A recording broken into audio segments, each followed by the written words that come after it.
A shocking silence fell across Parliament just 1 minute ago. So sudden, so powerful, it froze every MP mid-sentence. The chamber, filled with noise only moments earlier, went dead quiet when King Charles himself interrupted the live session with an unexpected declaration that shattered the rhythm of the debate. As cameras zoomed in, Keir Starmer's face turned rigid, his expression locked in shock, unable to hide the tension flooding the room. What the King said in that moment sent a ripple through Parliament so strong that even the Speaker struggled to keep order. And what followed changed the atmosphere instantly. Just 1 minute ago, an unprecedented moment unfolded inside the heart of British politics, one that caught every MP off guard and sent shockwaves tearing through the packed chamber. Parliament had been in the middle of a heated debate, voices rising, accusations flying, and the tension between parties stretching like a rope about to snap. Keir Starmer stood at the dispatch box, locked in yet another fierce exchange, when suddenly the atmosphere shifted. A quiet murmur spread across the benches, rippling from one side to the other, growing louder until the Speaker himself looked up sharply. And then it happened. The ceremonial doors at the back of the chamber opened with a slow, heavy creak. Not at a scheduled time, not during a planned session, but right in the middle of the live broadcast. At first, no one knew what was happening. The government benches fell silent, followed by the opposition side, and when King Charles stepped through the doorway, every conversation, every whisper, every half-formed word died instantly. It was a moment so rare, so unexpected, that even veteran MPs who had spent decades in the chamber stared in disbelief. Starmer, who had been mid-sentence, froze completely. His mouth still open, words suspended in the air like dust caught in sunlight. Cameras captured the exact second shock spread across his face, his eyes narrowing, his posture tightening, as if he suddenly understood that this interruption wasn't ordinary, wasn't ceremonial, wasn't something he could control with a carefully prepared line. The Speaker rose immediately, his voice cracking slightly as he announced the King's presence.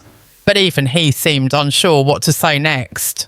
The entire House felt the weight of something larger happening, something that hadn't been signalled, hinted at, or even rumoured. King Charles walked forward with a firm, steady step, the echo of his shoes carrying through the chamber like distant thunder. MPs shifted uneasily, some glancing at one another, others leaning forward as if to ensure they weren't imagining what they were seeing.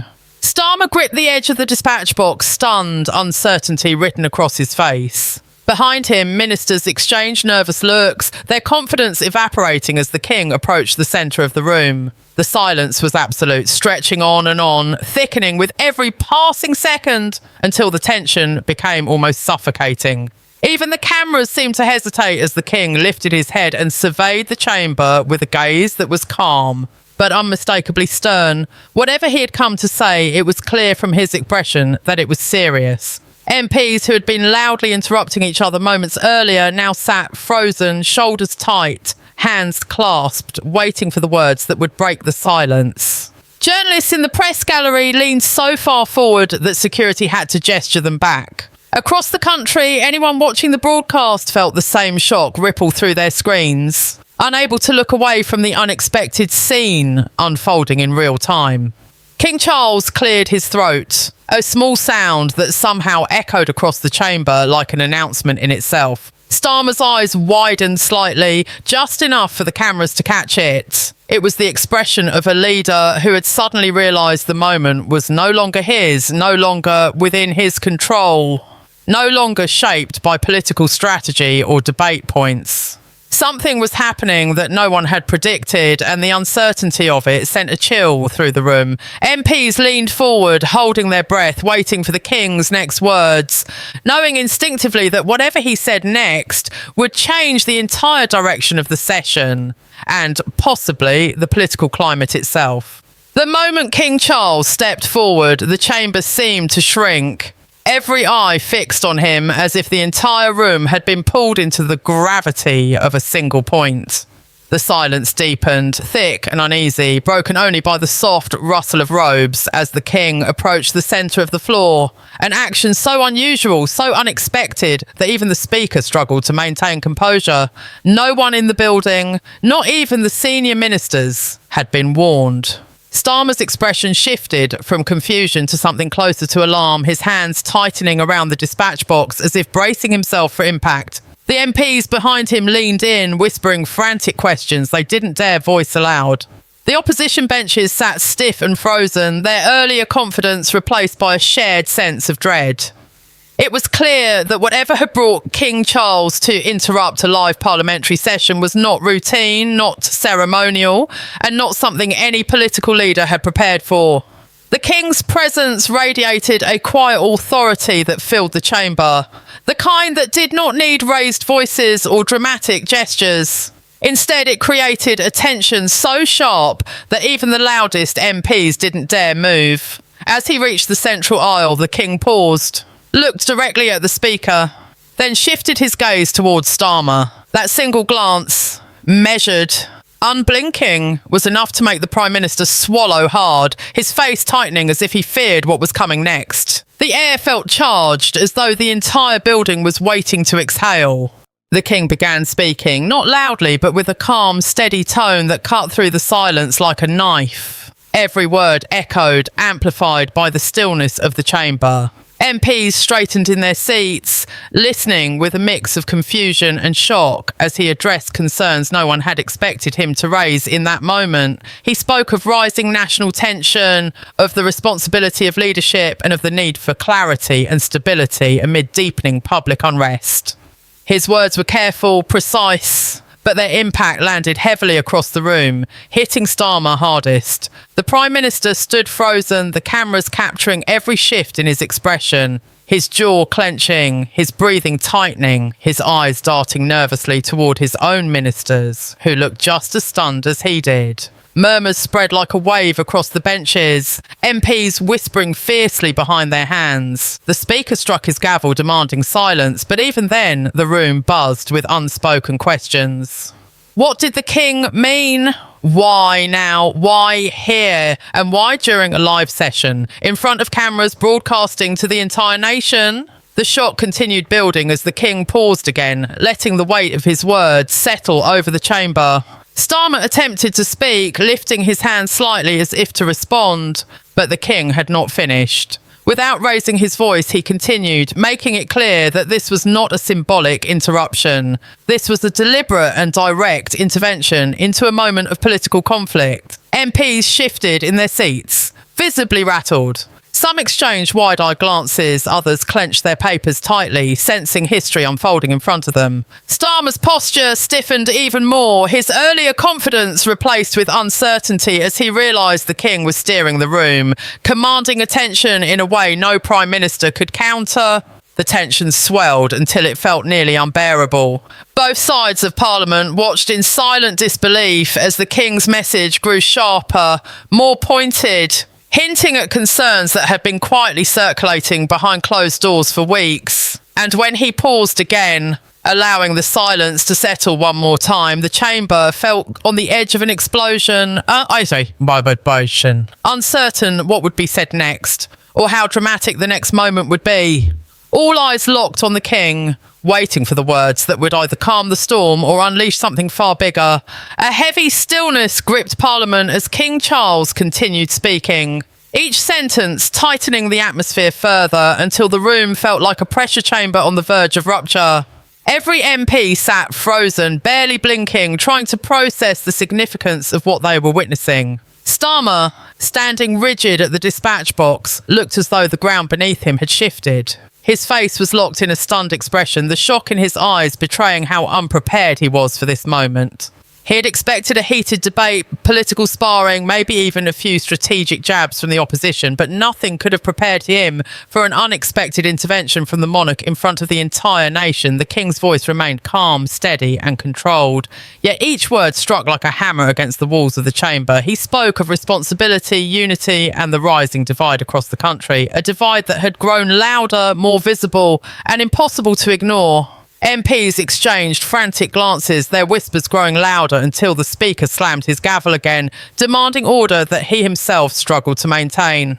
As the King addressed the growing unrest in Britain, Starmer's composure wavered. His fingers twitched against the dispatch box, his throat tightened as he tried to swallow his shock. And the cameras kept zooming in, capturing every micro-expression that revealed just how deeply the words were hitting him. He attempted to interject, raising his hand slightly, but the King's gaze fixed on him with a firmness that halted him instantly. It wasn't disrespectful, it wasn't aggressive, but it was unmistakably authoritative, a reminder of a power that transcended politics. Gasps rippled across the chamber when the King subtly shifted his tone, hinting at concerns about the government's handling of the current crisis. The words were measured, but the meaning behind them was impossible to miss. MPs on both sides stiffened, realising they were witnessing a moment that would be replayed, dissected and debated for years. The Prime Minister's face drained of colour, his shock evolving into something closer to disbelief. He glanced over his shoulder as if searching for reassurance from his ministers, but all he found were panicked eyes and rigid postures. No one dared speak, no one dared move. The King continued, his voice echoing through the chamber as he addressed the importance of stability, transparency and immediate action. Every phrase felt like a veiled warning, wrapped in formal language but sharpened by the urgency in his tone. The tension grew so thick that the reporters watching from the gallery leaned so far forward, it looked like they might topple over the railing. Outside the chamber, staff members stopped in the hallways, listening to the broadcast with wide, disbelieving eyes. The interruption wasn't just unexpected, it was historic. Inside, Starmer seemed caught in a storm he couldn't escape. His eyes darted from the King to the Speaker, then to MPs on both sides, as if searching for some way to regain control. But the chamber no longer belonged to him. Every second that passed deepened the pressure, making it painfully clear that the balance of power had shifted in the most dramatic way possible. And then, as if to seal the moment, the King delivered a line that stunned the chamber into total silence. A pointed, unmistakable call for immediate clarity from the government. The words hit like a shockwave, a soundless, heavy blow that left every MP frozen in their seats, their expressions tight with realisation. Starmer stood motionless, his face frozen, his shock now impossible to hide.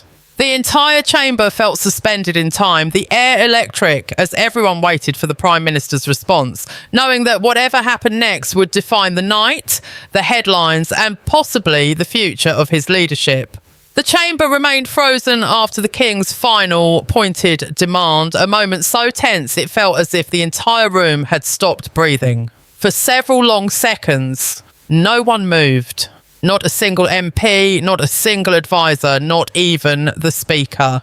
The Prime Minister stood stunned, his face pale, the shock in his expression impossible to hide as he struggled to process what had just unfolded in front of the nation. The cameras caught every flicker of hesitation, every blink, every shallow breath. It was a rare moment where power did not sit with the man at the dispatch box, but with the silent weight of the King's words hanging dangerously in the air. MPs shifted uneasily, trying to predict what would happen next, aware that they were witnessing a historic confrontation. The tension grew heavier when Starmer finally opened his mouth, attempting to respond, but his voice caught before a single word could escape.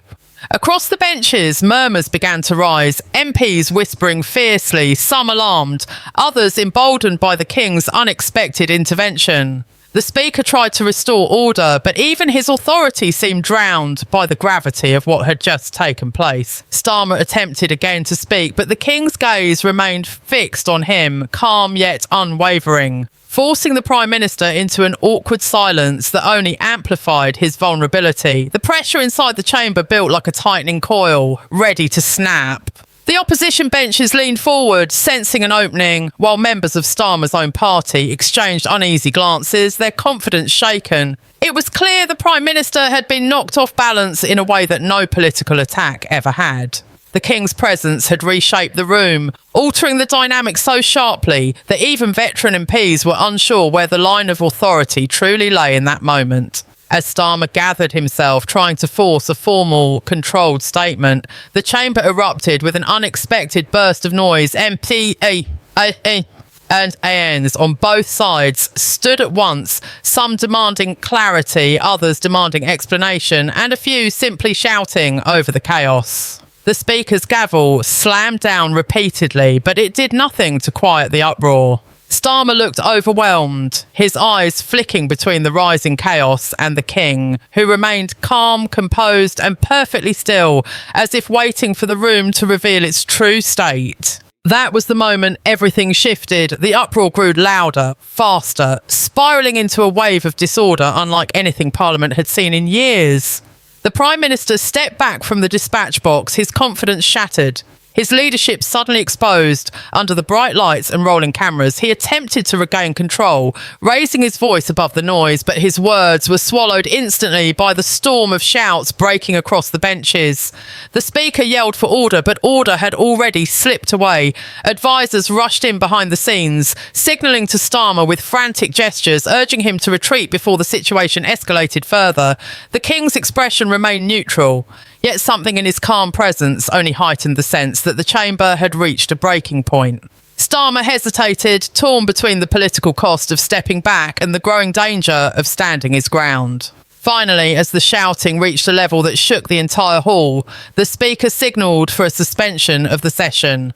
The announcement echoed through the chamber like a final crack of thunder. MPs erupted again, some protesting the suspension, others demanding immediate answers, but the Prime Minister did not wait. His aides moved in quickly, guiding him away from the dispatch box, through the uproar and toward the exit as cameras captured every second of his shaken retreat. The King, meanwhile, remained standing until Starmer had left the floor, a symbolic moment that hung over the chamber like a shadow. And as MPs continued clashing, shouting and demanding explanations, one truth became unmistakably clear. Whatever happened in those few explosive minutes would not stay contained within Parliament's walls. The interruption had sparked a political storm that would ripple through the country, ignite fierce debate and challenge Starmer's leadership in ways he had never imagined. What the nation witnessed live would shape the headlines, the conversations and the power struggle unfolding behind closed doors.